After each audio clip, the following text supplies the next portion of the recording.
लेकिन केस करने के बाद मैनेजर ने क्या बोला मालूम है?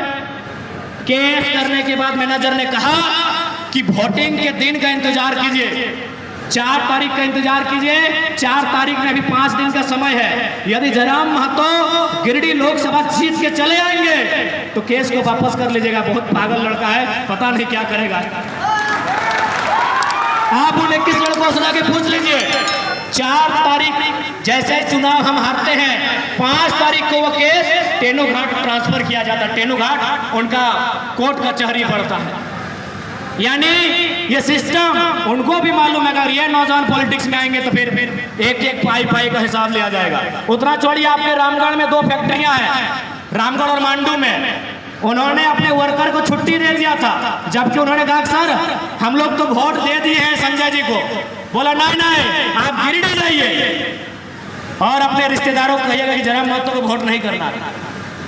अब आप किस रूप में हमें ले रहे हैं मुझे नहीं मालूम, लेकिन जिन्होंने झारखंड को लूट के रखा है वो सीरियस ले रहे हैं और चुनौती के रूप में ले रहे हैं। उन्होंने 2 दिन छुट्टी दिया था अपने वर्कर को कि जाइए और किसी रिलेशन के यहाँ रात रहिए और सुबह बस इतना बोलिएगा कि जयराम महतो को वोट ना करें। उनकी हालत खराब है। क्यों मालूम है? उनको भी मालूम है वो जीतेगा गिरिडीह में, लेकिन पंगा हजारीबाग में भी लेगा। इसलिए हम लोग एक बात विश्वास करके देखिए, आज जो घटित हो रहा है इस राज्य में, उस तस्वीर को जरूर बदलेंगे। ये बात तो हम आपको कह के जाते हैं। चूंकि आज ये कार्यकर्ता मिलन समारोह भी है, तो थोड़ा सा हम ये भी कहना चाहेंगे, चूंकि यहाँ जो लोग आए हैं वो गिने चुने लोग हैं, चाहे हमारी बहनें हैं, हमारी माएँ हैं, या फिर हमारे अभिभावक हैं, हमारे नौजवान साथी हैं। यहाँ कार्यकर्ता लोग आए हैं। देखिए, नेता का चुनाव जीतने में कभी रोल नहीं होता है। ना संजय जी हर एक बूथ में गए हैं, ना जयराम महतो हर एक बूथ में गए हैं। चुनाव जीतने का काम कार्यकर्ता करते हैं, केडर करते हैं। यानी यहाँ आप सभी कार्यकर्ता आए हैं। ये कोई जनसभा नहीं है, ये कार्यकर्ता सम्मेलन है। इसलिए मैं आपसे कहना चाहूँगा, मैंने बचपन में एक फॉर्मूला एक इंग्लैंड के कोच से पढ़ा था। उन्होंने कहा था कि किसी भी चीज को आपको जीतना है, क्योंकि वो क्रिकेट टीम के लिए कह रहे थे। लेकिन आज हम चुनाव के संबंध में कहेंगे कि अगर जीतना है तो आपको 3D का फॉर्मूला के साथ चलना होगा। पहला D से होता है डिटर्मिनेशन। डिटर्मिनेशन को हम लोग हिंदी में बोलते हैं इरादा। इरादा यानी अपने मन में ठानना कि हाँ, हमने मन में ठान लिया है कि रामगढ़ विधानसभा से JB किशन को जिताएंगे तो जिताएंगे, मांडू विधानसभा से फलाना को उसके लिए मेहनत करेंगे तो करेंगे। ये होता है डिटर्मिनेशन, यानी इरादा जो हम मन में ठानते हैं। दूसरा D से होता है डेडिकेशन। डेडिकेशन का मतलब होता है समर्पण। समर्पण का मतलब होता है कि आज बारिश हो रही है लेकिन लोग इंतजार कर रहे हैं, आप फिर भी भीगते भीगते या फिर बारिश की चुनौती को स्वीकार करते करते कार्यक्रम में जाते हैं। इसको समर्पण कहते हैं, डेडिकेशन कहते हैं। और आप जब इस कमरे में बैठे हैं ना, यहाँ डिटर्मिनेशन भी दिख रहा है कि आप संकल्प लेके आए हैं कि जब तक जयराम बाबू अपना भाषण खत्म नहीं करेंगे हम लोग घर नहीं जाएंगे। आप डेडिकेशन में भी बैठे हैं, आपकी और एक भी पंखा नहीं है, आप पंखे को घुमा रहे हैं लेकिन फिर भी बैठे हैं। इसे डेडिकेशन कहते हैं। लेकिन एक चीज की कमी है जिसे लास्ट में डिसिप्लिन कहते हैं। डिटर्मिनेशन साफ साफ दिख रहा है, आगे भी दिख रहा है, पीछे भी दिख रहा है, बाहर बैठे उनमें भी दिख रहा है, डेडिकेशन भी दिख रहा है। थोड़ा डिसिप्लिन नहीं दिख रहा है। हो सकता है हम में भी नहीं दिख रहा हो। हम ये नहीं कह रहे कि हम मोदी जी की तरह थोड़ी कह रहे हैं कि हम कोई अवतार लेके आए हैं, इसी मिट्टी से आए हैं। हो सकता है डिसिप्लिन हम में भी नहीं फॉलो हो रहा है। तो इसलिए अगर चाहते हैं कि विधानसभा के चुनाव में फतह हो तो डिटर्मिनेशन, डेडिकेशन के साथ साथ हमें डिसिप्लिन मेंटेन करना होगा। यही चुनाव में हमारी खामी यही रही। चुनाव लोकसभा में हम लोग और बेहतर कर सकते थे, हो सके तो सीटों को जीत भी सकते थे, लेकिन थोड़ा सा डिसिप्लिन में कमी रहा। इस बात को स्वीकार करना होगा। इसलिए एक मूल मंत्र यह भी रहेगा हमारे तमाम कार्यकर्ता के लिए, 3D determination, dedication, the last discipline. और साथ ही साथ D के साथ CCC भी होना चाहिए। C यानी कोऑर्डिनेशन, एक दूसरे को कोऑर्डिनेट करना होगा। कोऑपरेशन, एक दूसरे का सहयोग करना होगा। और सबसे महत्वपूर्ण कम्युनिकेशन। हमें कम्युनिकेशन नहीं है। कम्युनिकेशन यानी बातचीत। ये देखिए मंच में 15-20 साथी हैं, सभी रामगढ़ के हैं, लेकिन पूछेगा ना आखिरी बार कब एक दूसरे से बात हुई है? कम्युनिकेशन क्या पे हमारे बीच? आज हम उस दौर में जी रहे हैं कि इंस्टाग्राम में हम लोग रोज 25 लोगों से बात करते हैं, लेकिन खुद के भाई से और बहन से अगर सुबह मिलता है तो हम लोग उसका हाल समाचार भी पूछ नहीं पाते। उस दौर में हम जी रहे हैं। तो इसलिए अगर किसी संगठन को जिंदा रखना है तो कोऑर्डिनेशन, कोऑपरेशन और कम्युनिकेशन होना चाहिए। नो डाउट हम लोग कोऑपरेशन करते हैं, भले मन में नहीं है, लेकिन पार्टी के नाते कोऑपरेट भी करते हैं। लेकिन जो कम्युनिकेशन है उस कम्युनिकेशन में अभाव है। हम एक दूसरे को बात करना पसंद नहीं करते हैं, एक दूसरे से मिलना जुलना पसंद नहीं करते हैं। इसलिए देखिए, आप मुखिया के चुनाव में नहीं आए हैं, आप मुखिया का चुनाव लड़ने के लिए नहीं आए हैं, आप विधानसभा का चुनाव से प्रभावित है। और अगर विस्थापन की बात करें तो हमारे धनबाद की कहावत कहा जाता है कि धनबाद के चिरकुंडा से रामगढ़ के भरकुंडा तक जो उजड़ने का दौर हमने देखा है, हमारे गांवों को उजड़ने का जो दौर देखा है, विस्थापित होने का जो दौर देखा है, आज भी उसी दौर में हम जी रहे हैं।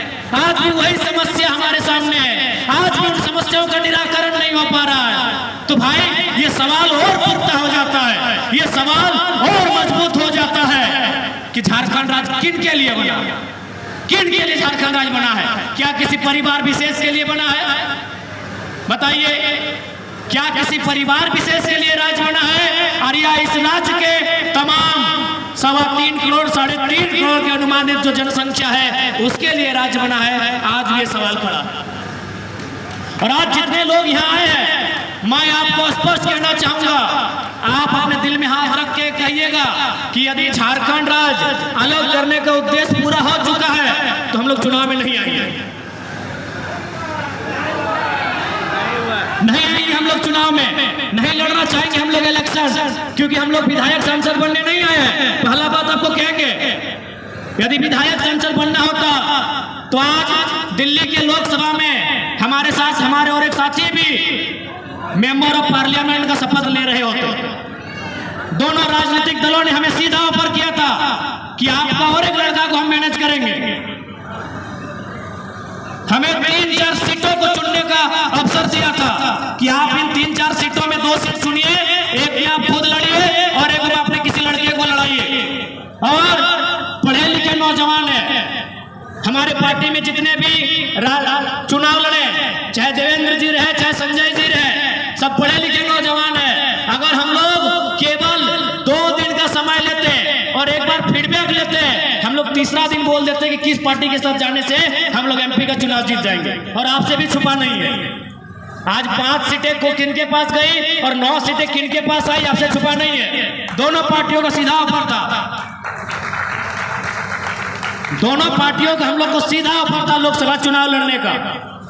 लेकिन हमारा मकसद एमपी बनना नहीं है, एमएलए बनना नहीं है, हम लोग इस व्यवस्था को बदलने आए हैं। इसीलिए हमने पहला सवाल यही किया है आपसे कि यदि झारखंड अलग राज्य करने का उद्देश्य पूरा हो चुका है, जिस उद्देश्य के साथ झारखंड राज्य का गठन किया गया था, यदि वह उद्देश्य पूरा हो चुका है तो हम लोग वोटिंग में नहीं आएंगे, हम लोग चुनाव में नहीं आएंगे।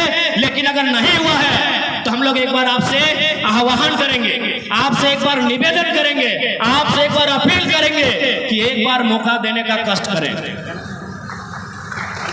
एक बार हमें मौका देने का कष्ट करें।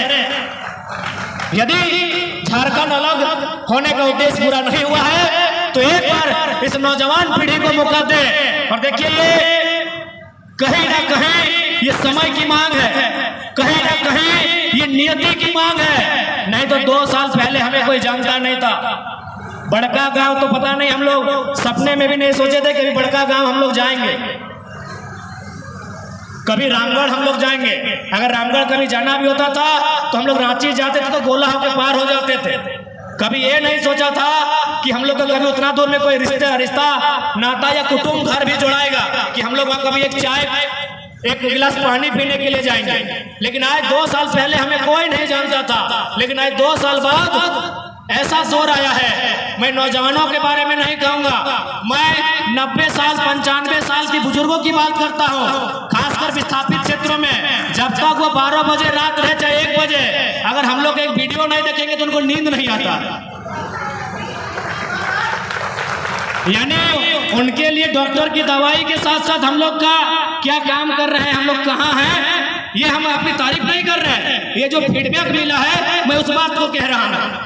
आज 90-95 साल के बुजुर्ग अपने घर में एंड्रॉयड मोबाइल खरीदवाए हैं, जिनको बटन वाला मोबाइल चलाने नहीं आता है, बस केवल हम लोग का स्पेस सुनने के लिए। तो ये दौर क्यों आया, आखिर ये दौर क्यों आया? 29-30 साल के नौजवान संसद का चुनाव लड़ते हैं, लाख 1.5 लाख 3 लाख वोट लेके आते हैं, 1 रुपया बूथ खर्चा नहीं देते हैं। ये दौर क्यों आया?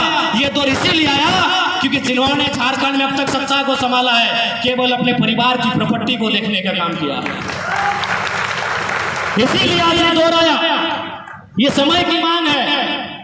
ये हम लोग अगर राजनीति करने आए होते हैं, आराम से हमें अभी भी 7 सीटों को ऑफर है, विधानसभा में भी 7 सीटों को ऑफर है, दर्जनों बार फोन आ चुका है। आराम से हम लोग 7 को बढ़िया बढ़िया लड़का को ले लेंगे और खुद जाएंगे किसी के पाले में। आज हम लोग नियति की मांग को लेकर आए हैं, इस राज्य के हालात को बदलने आए हैं, इस राज्य की तस्वीर को बदलने आए हैं। और हम ये भी नहीं कहेंगे कि हम लोग कोई जादू की छड़ी लेकर आए हैं कि यूं घुमा देंगे और बदल जाएगा, लेकिन हाँ प्रयास करने आए हैं और प्रयास अंतिम सांस तक करेंगे, ये वचन देने आए हैं। जरूर बदलाव होगा और आप कब बदलाव के लिए तैयार होते हैं मुझे नहीं मालूम। मैं आपको एक मामूली घटना सुनाता हूँ चंद्रपुरा की। जैसे आपके पतरातू में विस्थापित है, चंद्रपुरा में भी ठीक आपके यहाँ शायद PTPS है ना, हमारे वहाँ CTPS है। CTPS के बगल में थर्मल प्लांट लगता है। जैसा कि प्लांट लगने के बाद की कहानी होती है, रैयत मुआवजा की मांग करते हैं, रैयत नौकरी की मांग करते हैं, वहाँ भी वैसा ही हुआ। फिर पुलिस बीच में आती है, कंपनी के दबाव में केस होता है, जैसा हर जगह पूरे झारखंड में रैयतों के